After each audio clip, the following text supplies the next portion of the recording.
ಯಾರಿಗಾದರೂ ಕೂಡ ಜೀವನದಲ್ಲಿ ಅನಾರೋಗ್ಯವೇ ಬರಬಾರದು ಅಂತಿದ್ದರೆ ಒಬ್ಬ ದೇವತೆಯನ್ನು ಉಪಾಸನೆ ಮಾಡಿ, ನರಸಿಂಹ ದೇವರ ಉಪಾಸನೆಯನ್ನ ಮಾಡಿ. ಯಾಕೆ? ನರಸಿಂಹ ದೇವರನ್ನ ಯಾರು ಪ್ರತಿನಿತ್ಯ ಆರಾಧನೆ ಮಾಡ್ತಾರೋ ಆ ವ್ಯಕ್ತಿಗಳಿಗೆ ಜೀವನದಲ್ಲಿ ಯಾವ ಅನಾರೋಗ್ಯವೂ ಕೂಡ ಬರೋದಿಲ್ಲ. ಅಷ್ಟೇ ಅಲ್ಲ, ನರಸಿಂಹ ದೇವರನ್ನ ಯಾರು ಉಪಾಸನೆ ಮಾಡ್ತಾರೋ, ಯಾರು ಅವರನ್ನು ಅತ್ಯಂತ ಭಕ್ತಿಯಿಂದ ಉಪಾಸನೆ ಮಾಡ್ತಾರೋ ಅವರಿಗೆ ಯಾವುದೇ ತರಹದ ಭೂತ ಪ್ರೇತಗಳ ಬಾಧೆಯೂ ಕೂಡ ಅವರಿಗೆ ಇರೋದಿಲ್ಲ.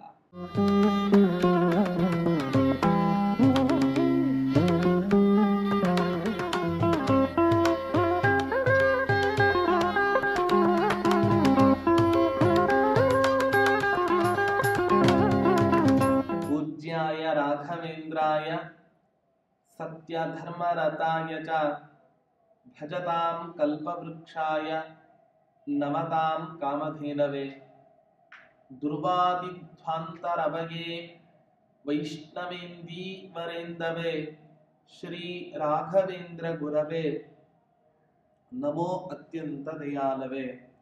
ಶ್ರೀ ಗುರುಭ್ಯೋ ನಮಃ. ಹರಿ ಓಂ. ರಾಘವೇಂದ್ರ ತೀರ್ಥರು ಸಂಚಾರವನ್ನ ಮಾಡ್ತಾ ನಾಮಕ್ಕಲ್ ಅನ್ನೋ ನರಸಿಂಹ ದೇವರ ಸಂದರ್ಶನವನ್ನ ಮಾಡಿ ಆ ನರಸಿಂಹ ದೇವರ ಕ್ಷೇತ್ರದಲ್ಲಿಯೇ ಒಂದು ದಿನ ರಾತ್ರಿ ವಾಸ ಮಾಡ್ತಾರೆ ಅಂತ ಕವಿಗಳು ಹೇಳ್ತಾರೆ.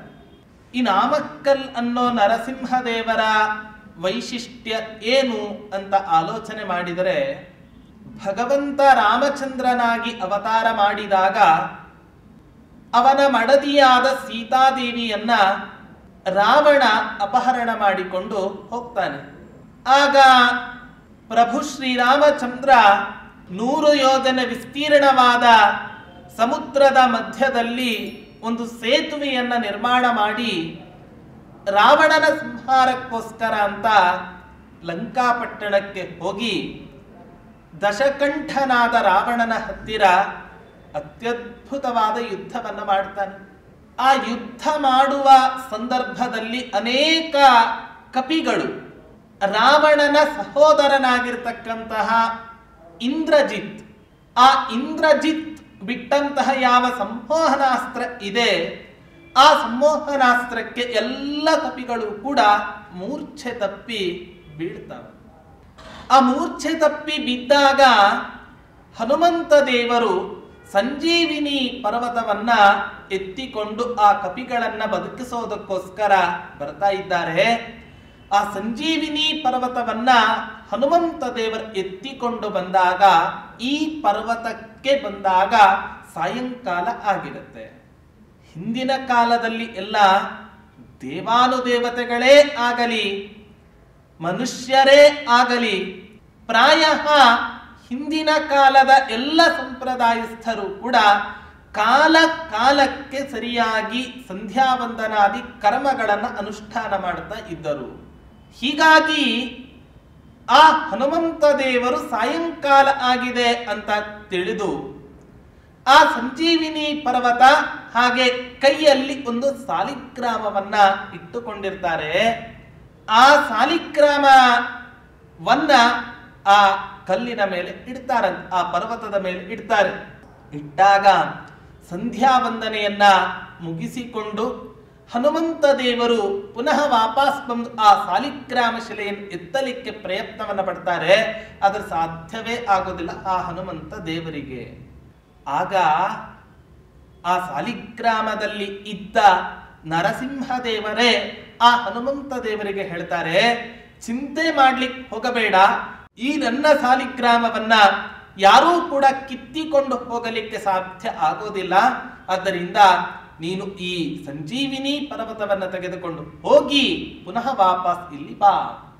ಅಷ್ಟೇ ಅಲ್ಲ, ಇಲ್ಲಿ ನಾನು ಹೇಗಿರ್ತೇನೋ ನನ್ನ ಮುಂಭಾಗದಲ್ಲಿಯೇ ಒಂದು ರೂಪದಿಂದ ಈ ಕ್ಷೇತ್ರದಲ್ಲಿ ನೀನು ಸನ್ನಿಹಿತನಾಗಬೇಕು ಅನ್ನುವಂತಹ ಅಪ್ಪಣೆಯನ್ನೂ ಕೂಡ ಆ ಹನುಮಂತ ದೇವರಿಗೆ ಕೊಟ್ಟಿರುವ ಕಾರಣದಿಂದ ಆ ನರಸಿಂಹ ದೇವರ ಮುಂಭಾಗದಲ್ಲಿಯೇ ಆ ನರಸಿಂಹದೇವರನ್ನ ಹನುಮಂತ ದೇವರು ಇವತ್ತಿಗೂ ಕೂಡ ಕಣ್ಣಾರೆ ಕಂಡು ಆ ಭಗವಂತನ ಸ್ತೋತ್ರವನ್ನ ಮಾಡಲಿಕ್ಕೆ ಅವರು ಉದ್ಯುಕ್ತರಾಗಿದ್ದಾರೆ ಅನ್ನೋ ಪ್ರಮೇಯವನ್ನ ನಾವು ಇತಿಹಾಸದಲ್ಲಿ ನಾವು ಈ ಕ್ಷೇತ್ರದ ಬಗ್ಗೆ ಕೇಳ್ತೇವೆ.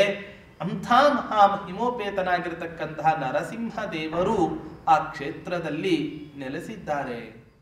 ಹೀಗೆ ರಾಘವೇಂದ್ರ ತೀರ್ಥರು ಅನೇಕ ಕ್ಷೇತ್ರಗಳನ್ನ ಸಂಚಾರ ಮಾಡ್ತಾ ಆ ಕ್ಷೇತ್ರದಲ್ಲಿ ನೆಲೆಸಿದ ಭಗವಂತನ ಮೂರ್ತಿಗಳ ದರ್ಶನವನ್ನ ಮಾಡಿ ಹಾಗೆ ಸಂಚಾರವನ್ನ ಮಾಡ್ತಾ ಎಲ್ಲ ಭಕ್ತರಿಗೂ ಕೂಡ ಸಜ್ಜಾಸ್ತ್ರಗಳನ್ನ ಭಗವಂತನ ತತ್ವಜ್ಞಾನವನ್ನ ಉಪದೇಶ ಮಾಡ್ತಾ ಅವರು ತಮಿಳುನಾಡು ಕ್ಷೇತ್ರಕ್ಕೆ ಪುನಃ ಪ್ರಯಾಣವನ್ನ ಬೆಳೆಸ್ತಾರೆ.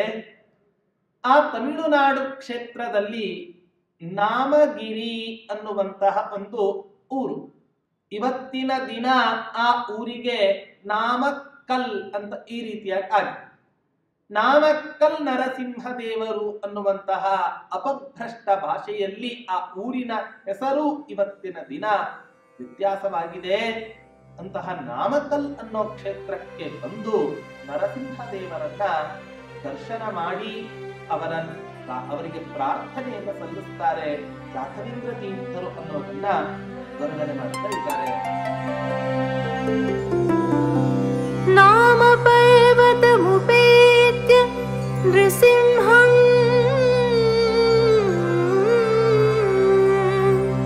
ನಾಮ ಸಂಸ್ಮೃತಿದುತಾ ಭಜನೋಹಂ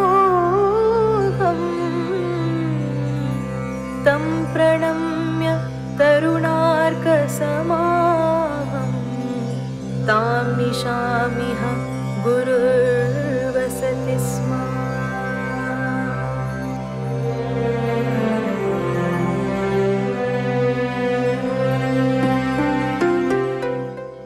ಗುರುಗಳಾದ ರಾಘವೇಂದ್ರ ತೀರ್ಥರು ನಾಮಕ್ಕಲ್ ಅನ್ನೋ ಕ್ಷೇತ್ರಕ್ಕೆ ಪ್ರಯಾಣವನ್ನ ಬೆಳೆಸಿ ನರಸಿಂಹದೇವರ ದರ್ಶನವನ್ನ ಮಾಡ್ತಾರೆ. ಹೇಗಿದ್ದಾನೆ ಆ ನರಸಿಂಹ ದೇವರು ಅಂತ ಕೇಳಿದ್ರೆ, ನಾಮ ಸಂಸ್ಮೃತಿ ಧುತೌಘಜನೌಘಂ, ಕೇವಲ ಆ ನರಸಿಂಹನ ನಾಮಸ್ಮರಣೆಯಿಂದಲೇ ಮಾಡಿದ ಸಕಲ ಪಾಪಗಳನ್ನು ಕೂಡ ನಾಶ ಮಾಡತಕ್ಕಂಥ ಮಹಾನುಭಾವ ಆ ನರಸಿಂಹ ದೇವರು. ವಿಚಿತ್ರ ರೂಪ. ನರಸಿಂಹನ ಅವತಾರವೇ ಒಂದು ವಿಚಿತ್ರ ಅವತಾರ. ಹಿರಣ್ಯಕಶಿಪು ಪ್ರಾರ್ಥನೆಯನ್ನ ಮಾಡಿದ್ದ ಬ್ರಹ್ಮದೇವರ ಹತ್ತಿರ, ಮನುಷ್ಯರಿಂದ ಸಾಯಬಾರದು, ಪ್ರಾಣಿಯಿಂದ ಸಾಯಬಾರದು, ಆದ್ರೆ ಮನುಷ್ಯ ಪ್ರಾಣಿಯಿಂದ ಸಾಯಬಾರದು ಅನ್ನೋದನ್ನ ಕೇಳೋದು ಮರೆತು ಬಿಟ್ಟಿದ್ದ. ಇಡೀ ಪ್ರಪಂಚದಲ್ಲಿ ಯಾವುದು ಅತ್ಯಂತ ಅಸಂಭಾವಿತವೋ ಆ ಅಸಂಭಾವಿತವಾದದ್ದನ್ನೂ ಕೂಡ ಸಂಭಾವಿತವನ್ನಾಗಿ ಮಾಡಿದ ರೂಪವೇ ಅದು ನರಸಿಂಹ ರೂಪ. ಯಾಕೆ? ಮುಖ ಮಾತ್ರ ಸಿಂಹ, ದೇಹ ನರ, ಮನುಷ್ಯನದ್ದೇ. ಅಂಥ ಒಂದು ವಿಚಿತ್ರವಾದ ರೂಪ ಭಗವಂತನ ಅವತಾರ ಆ ನರಸಿಂಹದೇವರ ಅವತಾರ ಅಂತ ಹೇಳ್ತಾರೆ. ನೋಡಿ, ನರಸಿಂಹದೇವರು ಮುಖ ಮಾತ್ರ ಸಿಂಹ, ಆದ್ರೆ ಅವರ ಹೃದಯ ಎಂತಹದ್ದು ಅಂದ್ರೆ ಸಂಪೂರ್ಣ ಮಾನವೀಯತೆಯಿಂದ ತುಂಬಿದಂತಹ ಅಂತಃಕರಣ ಆ ನರಸಿಂಹದೇವರು. ನಮ್ಮದೋ ಮುಖ ಮಾತ್ರ ನರ, ಆದರೆ ಹೃದಯ ಮಾತ್ರ ಸಿಂಹದಂತೆ ಯಾವಾಗ್ಲೂ ಕೂಡ ಅತ್ಯಂತ ಕ್ರೂರಿಯಾಗಿರುತ್ತೆ. ಅದರಿಂದ ಪರಮಾತ್ಮ ಹೇಳ್ತಾನೆ, ಮುಖ ನರ ಸಿಂಹದಂತೆ ಇದ್ದರೂ ಚಿಂತೆ ಇಲ್ಲ, ನಿನ್ನ ಹೃದಯ ಮಾತ್ರ ನರನಂತೆ ಇರಲಿ. ಮುಖ ನರನಂತೆ ಇಟ್ಟುಕೊಂಡು ಹೃದಯವನ್ನ ಸಿಂಹದಂತೆ ಮಾಡಿಕೊಂಡರೆ ಅದು ಪ್ರಪಂಚಕ್ಕೆ ಉಪಯೋಗವಾಗಲಾರದು.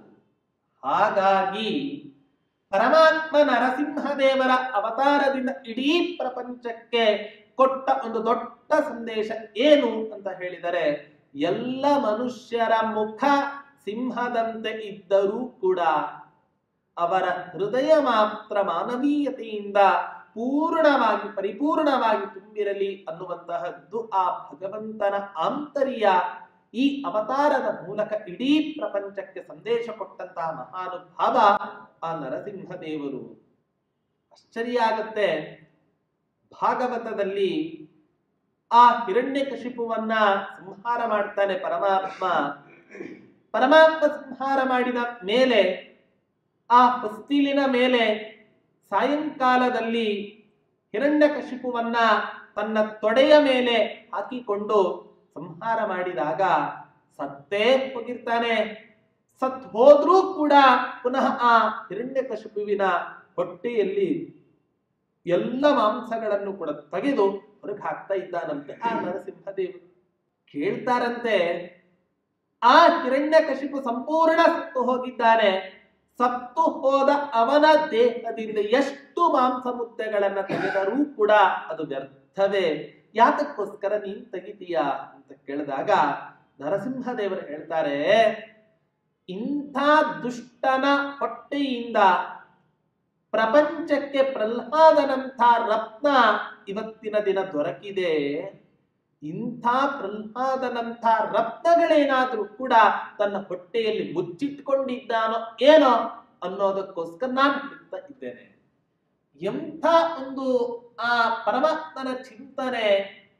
ಹೀಗೆ ಆ ಪ್ರಹ್ಲಾದನಂಥ ರತ್ನಗಳೇನಾದ್ರೂ ಕೂಡ ಸಿಗ್ತಾವೋ ಏನೋ ಅನ್ನುವಂತ ಒಂದು ಉತ್ಕಟ ಅಪೇಕ್ಷೆಯಿಂದ ಅವನ ಹೊಟ್ಟೆಯಲ್ಲಿ ನಾನು ಹುಡುಕ್ತಾ ಇದ್ದೇನೆ ಅಂತ ಹೇಳ್ತಾನಂತೆ. ಆ ಸಂದರ್ಭದಲ್ಲಿ ಇಷ್ಟೆಲ್ಲ ಆಯಿತು. ಪ್ರಹ್ಲಾದರಾಜರು ನರಸಿಂಹನ ಹತ್ತಿರ ಪ್ರಾರ್ಥನೆಯನ್ನ ಮಾಡ್ತಾರೆ. ಇಡೀ ಜಗದೊಡತಿಯಾದ ಲಕ್ಷ್ಮೀ ದೇವಿ ಭಗವಂತನ ಸಾಕ್ಷಾತ್ ಹೆಂಡತಿ, ಅವಳೇ ಆ ಭಗವಂತನ ಹತ್ತಿರ ಹೋಗಿ ಸ್ತೋತ್ರ ಮಾಡಿದರೂ ಕೂಡ ನರಸಿಂಹನ ಕೋಪ ಮಾತ್ರ ಇಳಿಯಲಿಲ್ಲ. ಆ ಕೋಪ ಇಳಿಯದೆ ಇದ್ದಾಗ ಅವನ ಮಡದಿಯಾದ ಆ ಲಕ್ಷ್ಮೀ ದೇವಿ ಪ್ರಹ್ಲಾದನ ಹತ್ರ ಬಂದು ಹೇಳ್ತಾಳೆ, ನಿಮ್ಮ ಅಪ್ಪನ್ ಕರೆಸಿದ್ದೀಯಾ, ಕೋಪ ಮಾಡ್ಕೊಂಡಿದ್ದಾನೆ, ಹೇಗ್ ಕರೆಸಿದ್ದೀಯೋ ಅವನ ಕೋಪ ಹೇಗ್ ಬಂದಿದ್ರೆ ಆ ಕೋಪವನ್ನು ಇಳಿಸ್ತಕ್ಕಂಥ ಜವಾಬ್ದಾರಿ ನಿನ್ನಿಂದ ಮಾತ್ರ ಸಾಧ್ಯ, ಹೊರತು ನಮ್ಮಿಂದ ಯಾರ ಕೈಯಿಂದಲೂ ಸಾಧ್ಯ ಇಲ್ಲ. ಇದರಿಂದ ಗೊತ್ತಾಗತ್ತೆ, ಅಹಂ ಭಕ್ತ ಪರಾಧೀನಃ. ಪರಮಾತ್ಮ ಸ್ವತಂತ್ರನಾಗಿದ್ದರೂ ಕೂಡ ಪರಮಾತ್ಮ ಹೇಳ್ತಾನೆ, ತನ್ನ ಮಡದಿಯಾದ ಲಕ್ಷ್ಮೀದೇವಿಗೂ ಕೂಡ ಸಾಧ್ಯವಾಗದೇ ಇದ್ದಿರ್ತಕ್ಕಂತಹದ್ದು ತನ್ನ ಭಕ್ತನಾದ ಪ್ರಹ್ಲಾದನ ಮೂಲಕ ಅವನು ಮಾಡಿಸ್ತಾನೆ. ಏನು ಸಿಟ್ಟು ತುಂಬಾ ಇರುತ್ತೆ. ಪ್ರಹ್ಲಾದ ಹೋಗಿ ಸ್ತೋತ್ರವನ್ನ ಮಾಡ್ತಾನೆ. ಸ್ತೋತ್ರ ಮಾಡಿದಾಗ ನರಸಿಂಹ ಕೇಳ್ತಾನಂತೆ ಪ್ರಹ್ಲಾದನ ಹತ್ರ, ಅಲ್ಲೋ ಪ್ರಹ್ಲಾದ, ಇಡೀ ಪ್ರಪಂಚವೇ ನನ್ನ ಈ ಉಗ್ರ ರೂಪವನ್ನ ನೋಡಿ ಇಷ್ಟು ಭಯಭೀತವಾಗಿರಬೇಕಾದ್ರೆ ನೀನು ಮಾತ್ರ ಇಷ್ಟು ನಿರಾಳವಾಗಿ ಇದ್ದೀಯಾ, ಹೇಗ್ ಸಾಧ್ಯ? ಇಷ್ಟು ಸಂತೋಷದಿಂದ ನನ್ನ ಸ್ತೋತ್ರವನ್ನು ನೀನು ಮಾಡ್ತಾ ಇದ್ದೀಯ, ಏನ್ ಕಾರಣ ಇದಕ್ಕೆ ಅಂತ ಕೇಳಿದಾಗ, ಅಯ್ಯೋ ನರಸಿಂಹ, ಈ ನಿನ್ನ ಕೋಪ, ಈ ನಿನ್ನ ಕರುಳಿನ ಹಾರ, ಇದು ನನ್ನ ಮನೆಯಲ್ಲಿ ಪ್ರತಿನಿತ್ಯದ ಅವಸ್ಥೆ. ಯಾಕೆ? ಪ್ರತಿನಿತ್ಯ ನಮ್ಮ ಮನೆಯಲ್ಲಿ ನಮ್ಮ ಅಪ್ಪ ಈ ತರ ಅನೇಕ ಜನರನ್ನ ಸಾಯಿಸಿ ಕರುಳು ಮಾಲೆಯನ್ನ ಹಾಕಿಕೊಂಡು ನೋಡ್ತಾ ಬರ್ತಿದ್ದ. ನಿತ್ಯವೂ ಕೂಡ ಅದರ ದರ್ಶನ ಮಾಡಿ ಇದನ್ನು ನೋಡಿ ನಾನು ಯಾಕಪ್ಪ ಭಯ ಪಡ್ಲಿ, ನಾನ್ ಇದನ್ನ ಯಾವುದನ್ನು ಕೂಡ ನೋಡಿ ಭಯಪಡುವಂಥವನಲ್ಲ. ಹೀಗೆ ಹೇಳಿದಾಗ ಆ ಪರಮಾತ್ಮ ಅತ್ಯಂತ ಸಂಪ್ರೀತನಾಗಿ ಪ್ರಹ್ಲಾದರಾಜರಿಗೆ ಅನುಗ್ರಹವನ್ನ ಮಾಡ್ತಾನೆ ಅನ್ನೋ ಕಥೆಯನ್ನ ನಾವು ಭಾಗವತದಲ್ಲಿ ನರಸಿಂಹದೇವರ ಬಗ್ಗೆ ಕೇಳ್ತೇವೆ. ಅಧಿರಾಜ ತೀರ್ಥರು ತಮ್ಮ ಸರಸಭಾರತಿ ವಿಲಾಸ ಅನ್ನುವ ಗ್ರಂಥದಲ್ಲಿ ಒಂದು ಮಾತನ್ನ ಹೇಳ್ತಾರೆ. ಯಾರಿಗಾದ್ರೂ ಕೂಡ ಜೀವನದಲ್ಲಿ ಅನಾರೋಗ್ಯವೇ ಬರಬಾರದು ಅಂತಿದ್ದರೆ ಒಬ್ಬ ದೇವತೆಯನ್ನು ಉಪಾಸನೆ ಮಾಡಿ, ನರಸಿಂಹದೇವರ ಉಪಾಸನೆಯನ್ನ ಮಾಡಿ. ಯಾಕೆ? ನರಸಿಂಹದೇವರನ್ನ ಯಾರು ಪ್ರತಿನಿತ್ಯ ಆರಾಧನೆ ಮಾಡ್ತಾರೋ ಆ ವ್ಯಕ್ತಿಗಳಿಗೆ ಜೀವನದಲ್ಲಿ ಯಾವ ಅನಾರೋಗ್ಯವೂ ಕೂಡ ಬರೋದಿಲ್ಲ. ಯಾವುದೇ ತರಹದ ಅನಾರೋಗ್ಯವೂ ಕೂಡ ಅವರಿಗೆ ಜೀವನದಲ್ಲಿ ಬರೋದಿಲ್ಲ. ಎಷ್ಟು ಅಂತ ಹೇಳಿದ್ರೆ, ಯಾರೋ ನರಸಿಂಹದೇವರ ಆರಾಧಕರು ಒಂದು ದಿನ ಏನೂ ಬೇಡ, ಕೊಟ್ಟನ್ನ ಹೊತ್ತುಕೊಂಡು ಚಾದರವನ್ನ ಹೊತ್ತುಕೊಂಡು ಮಲಗಿಕೊಂಡು ಬಿಡೋಣ ಅಂತ ಹೇಳಿದ್ರೆ ನರಸಿಂಹದೇವರು ಬಿಡಲ್ಲ. ಯಾಕೆ? ಸುಮ್ಮನೆ ಯಾಕೆ ಬೀಳ್ತೀಯ, ನಿನ್ನ ಅನಾರೋಗ್ಯವೇ ಇಲ್ಲ, ಅದನ್ನ ಯಾಕೆ ಬೀಳ್ತೀಯ, ಎದ್ದು ನನ್ನ ಆರಾಧನೆಯನ್ನ ಮಾಡು ಅಂತ ಹೇಳಿ ಆ ಪರಮಾತ್ಮನ ತನ್ನನ್ನ ಆರಾಧನೆ ಮಾಡಿಸ್ಕೋತಾರಂತೆ ಆ ನರಸಿಂಹದೇವರು. ಹೀಗಾಗಿ ನರಸಿಂಹದೇವರ ಆರಾಧನೆಯ ಫಲ ಏನು ಅಂದ್ರೆ ಜೀವನದಲ್ಲಿ ಸಾಯುವ ತನಕವೂ ಕೂಡ ಯಾವುದೇ ರೀತಿಯಾಗಿರ್ತಕ್ಕಂತಹ ಅನಾರೋಗ್ಯ ಅವರನ್ನ ಬಾಧಿಸಲ್ಲ. ಅಷ್ಟೇ ಅಲ್ಲ, ನರಸಿಂಹದೇವರನ್ನ ಯಾರು ಉಪಾಸನೆ ಮಾಡ್ತಾರೋ, ಯಾರು ಅವರನ್ನು ಅತ್ಯಂತ ಭಕ್ತಿಯಿಂದ ಉಪಾಸನೆ ಮಾಡ್ತಾರೋ ಅವರಿಗೆ ಯಾವುದೇ ತರಹದ ಭೂತ ಪ್ರೇತಗಳ ಬಾಧೆಯೂ ಕೂಡ ಅವರಿಗೆ ಇರೋದಿಲ್ಲ. ಆಶ್ಚರ್ಯ ಅಂದ್ರೆ, ನಮಗೆಲ್ಲ ಇವತ್ತಿನ ದಿನ ನಾವೆಲ್ಲ ಬದುಕಿದ್ದಾಗ ಯಾರು ತಾನೇ ಶನಿ ಕಾಟ ಒಳಗಾಗದೇ ಇರತಕ್ಕಂಥವರು ಇದ್ದಾರೆ? ಪ್ರತಿಯೊಬ್ಬ ಮನುಷ್ಯನ ಜೀವಿತಾವಧಿಯಲ್ಲಿ ಶನಿಯ ಆವೃತ್ತಿ 3 ಬಾರಿ ಆಗುತ್ತೆ. ಆ 3 ಬಾರಿ ಶನಿ ನಮ್ಮ ಜಾತಕದಲ್ಲಿ ಇದ್ದಾಗ, ಕಾಟವನ್ನ ಕೊಡಲಿಕ್ಕೆ ಇದ್ದಾಗ, ಕಾಟ ಕೊಡ್ತಾನೆ ಅಂತ ಅರ್ಥ ಅಲ್ಲ, ಎಚ್ಚರಿಕೆಯನ್ನು ಕೊಡ್ತಾನೆ. ಆ 3 ಬಾರಿ ಆ ಆವೃತ್ತಿಯಿಂದ ತಪ್ಪಿಸಿಕೊಂಡರೆ ಅವನಂಥ ಪುಣ್ಯವಂತ, ಅವನಂಥ ದೀರ್ಘಾಯು ಪುರುಷ ಜಗತ್ತಿನಲ್ಲಿ ಬೇರೆ ಯಾರು ಕೂಡ ಇಲ್ಲ. ನಾವೆಲ್ಲ ಇಷ್ಟು ಸಣ್ಣ ಪುಟ್ಟ ಒಂದು ಗ್ರಹ ಶನಿ, ಆ ಶನಿದೇವನಿಗೆ ಇಷ್ಟು ನಾವು ಭಯ ಪಡ್ತಿರ್ಬೇಕಾದ್ರೆ ಶನಿದೇವನೂ ಕೂಡ ನಮಗಿಂತಲೂ ಅತ್ಯಂತ ಭಯವನ್ನ ಪಡ್ತಾನಂತೆ ಆ ಶನಿದೇವ. ಯಾರಿಗೆ ಅಂತ ಕೇಳಿದ್ರೆ ನರಸಿಂಹದೇವನಿಗೆ. ಯಾಕೆ? ಶನಿಗೆ ಶನಿ ಯಾರು ಅಂದ್ರೆ ಆ ನರಸಿಂಹದೇವ.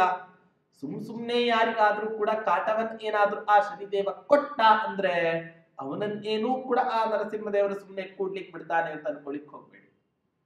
ಸರಿಯಾಗಿ ಶಾಸ್ತಿಯನ್ನು ಕೊಟ್ಟು ಬಿಡ್ತಾನಂತೆ ಆ ನರಸಿಂಹದೇವರು ಆ ಶನಿದೇವನಿಗೆ.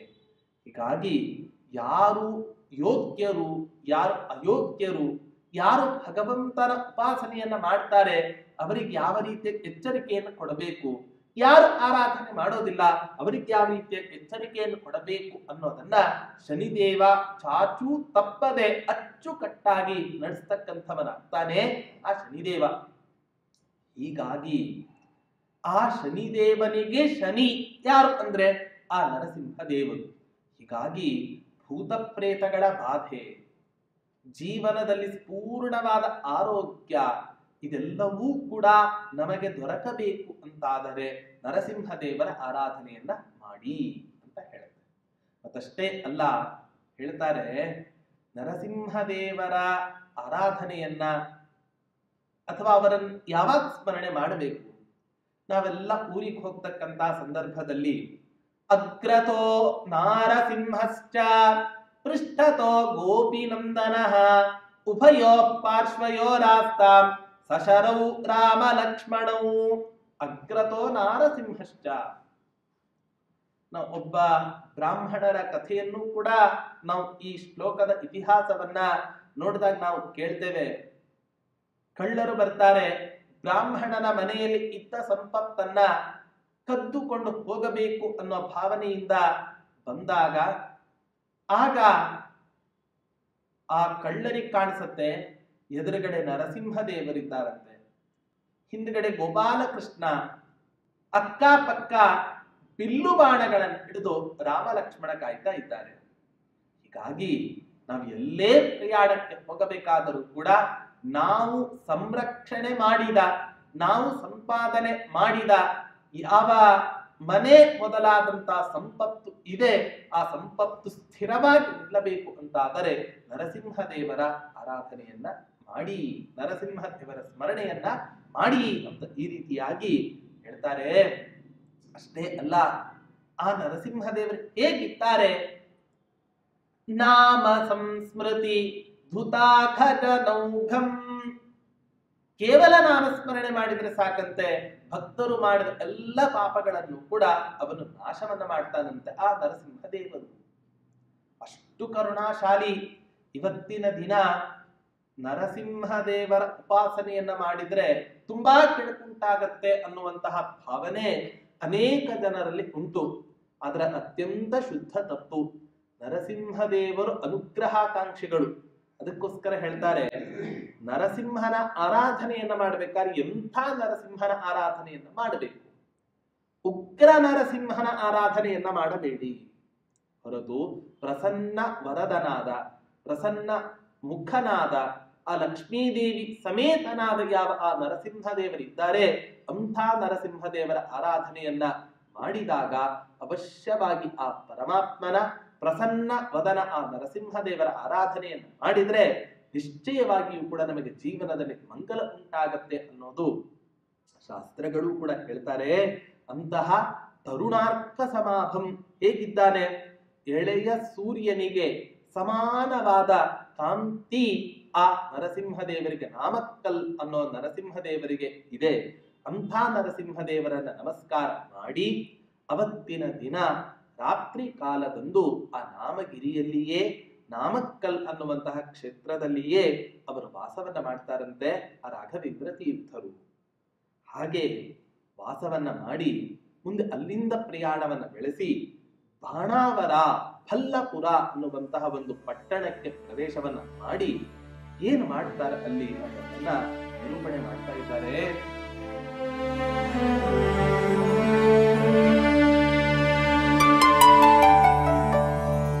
सोऽथ बल्लपुरि भैरव भट्टो वीरभद्र इति विश्रुतवित्तौ नर्मणैव परिभूय नरेन्द्राद् ग्रामरत्नमचिरात् समगृह्णात्।